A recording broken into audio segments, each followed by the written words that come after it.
అంటే సానుభూతి ఓట్లు పడతాయి అంటవా? సానుభూతి ఓట్లు కాకుండా ఆయన చేసిన అభివృద్ధి ఇప్పుడు కాంగ్రెస్కు ప్రతి ఒక్కరు వ్యతిరేకంగా ఉన్నారు. నేను ఒక ఆటో డ్రైవర్, నేను ఆటోలో 10 మంది కూర్చుంటే 9 మంది కాంగ్రెస్కు వ్యతిరేకంగానే మాట్లాడుతున్నారు తప్ప అనుకూలంగా ఒక్కరు మాట్లాడట్లేదు. మళ్ళీ ఎందుకంటే అంత వ్యతిరేకత?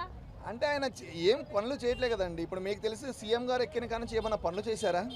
మీకు తెలిసి చెప్పండి, ఏం పని చేయట్లేదు. ఒక ఆటో డ్రైవర్ కడుపు కొట్టిండు, ఒక ఫ్రీ బస్సు తప్ప ఒక పథకాన్ని పెట్టలేదు ఆయన.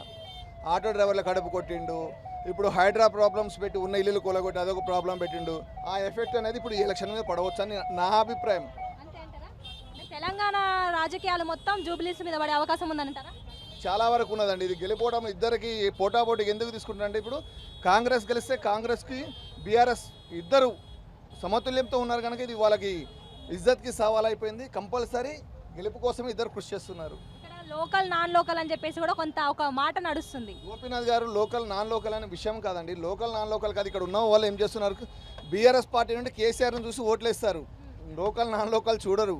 ఇక్కడ ఉన్న వాళ్ళంతా కేసీఆర్ను చూసి ఓట్లేసే వాళ్ళు తప్ప లోకల్ నాన్ లోకల్ చూడరు. నవీన్ యాదవ్ గారు లోకలే, ఇంతకుముందు పోటీ చేశారు, ఆయన కూడా ముందంజలో ఉన్నారు. యూత్లో మంచి ఫాలోయింగ్ ఉంది నవీన్ యాదవ్కి. అంటే ఇప్పుడు ఇక్కడ ఉన్న వాళ్ళు పార్టీని చూసి ఓటేస్తారా, మనిషిని చూసి ఓటేస్తారా అనుకుంటున్నారా? నాకు తెలిసినంత వరకు ఉన్న పబ్లిక్ పార్టీని చూసి ఓటేసే వాళ్ళు ఉన్నారండి, మనిషిని కూడా ఫాలో అవుతున్నారు. నవీన్ యాదవ్ని చూసి ఓట్లేసే వాళ్ళు చాలామంది ఉన్నారు పార్టీ కాకుండా. ఆయన వ్యక్తిగతంగా ఆయనకు ఓట్లు పడతాయి.